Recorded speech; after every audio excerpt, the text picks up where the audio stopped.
For today's video mga ka-timing, meron tayong Honda Beat version 2 na ang concern ay pumapalya-palya kapag umuulan.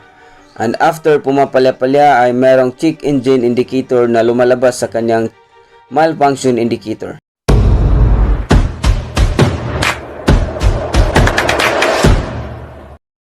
At para ma-read out natin ang code na na-stored sa ating ECU ay lagyan natin ng ACS connector ang kanyang DLC na nandun sa kanyang battery. Ayan. Iwan natin at tingnan natin ang kanyang malfunction. Ayan nga, meron nga lumalabas na malfunction indicator ang kanyang panel. So isa lang to sa dahilan kung bakit nagkaroon ng malfunction or pumapalya-palya ang kanyang motor kapag umuulan. So ito pong code na to ay related po ito sa CKP sensor. Ayan nga. Hindi naman literal na sira yung CKP sensor kundi related lang po sa kanyang wiring. Meron lang na grounded or napuputol. So based sa aming na-encounter dito sa bandang throttle body, merong sakit dito na papuntang CKP sensor. Isa lang po to sa dahilan kung bakit nagkaroon ng problema ang motor kapag umuulan or after magwashing ang customer.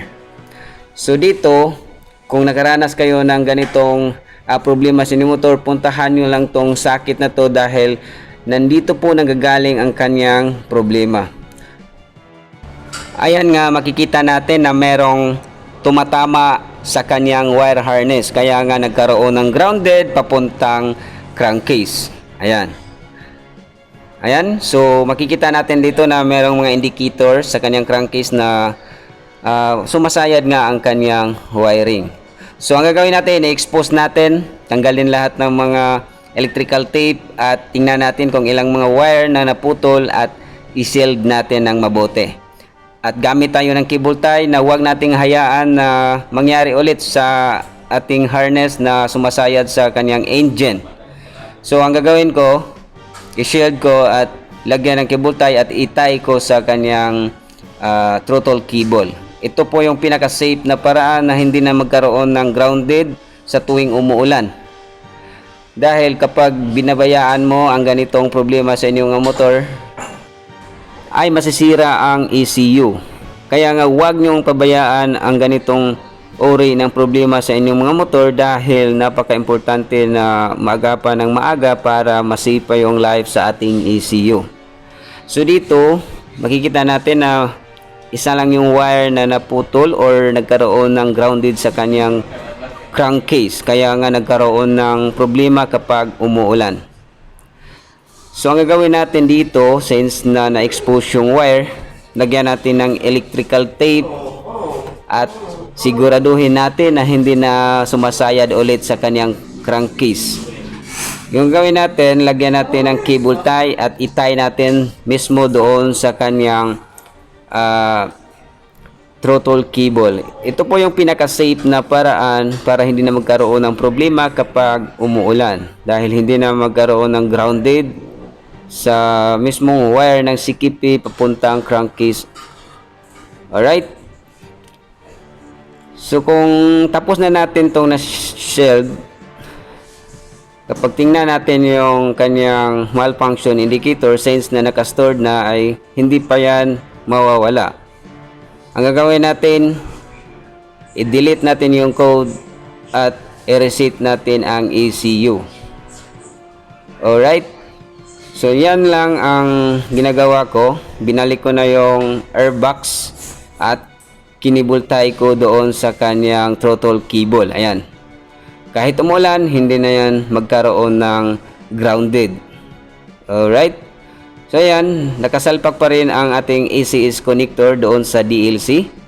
At tingnan pa rin natin yung sinasabi ko kanina na meron pang lumalabas na malfunction indicator kapag hindi pa natin madi-delete yung na-stored na ECU. Sa pag-delete, dapat naka-on ang kanyang susian at nakasalpak yung ACS connector natin sa ating DLC at tanggalin at ibalik para ma-delete yung code. Ito po yung manual erasing natin sa code na na-stored sa ating ECU.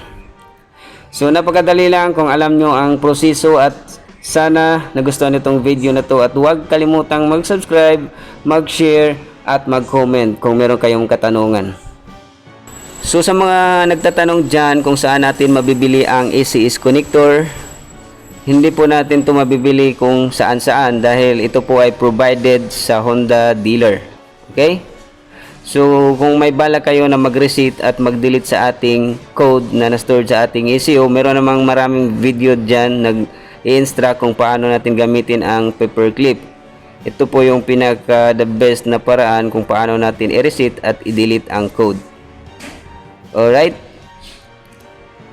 So ngayon, since nag-good na, tapos na natin na-diagnose at na-reset delete yung unit natin, so paandarin natin at tingnan natin yung gulong kung umiikot ba yan. So successful yung ginagawa natin. Sana meron kayong natutunan sa ating video at huwag kalimutang mag-share, mag-subscribe at mag-comment.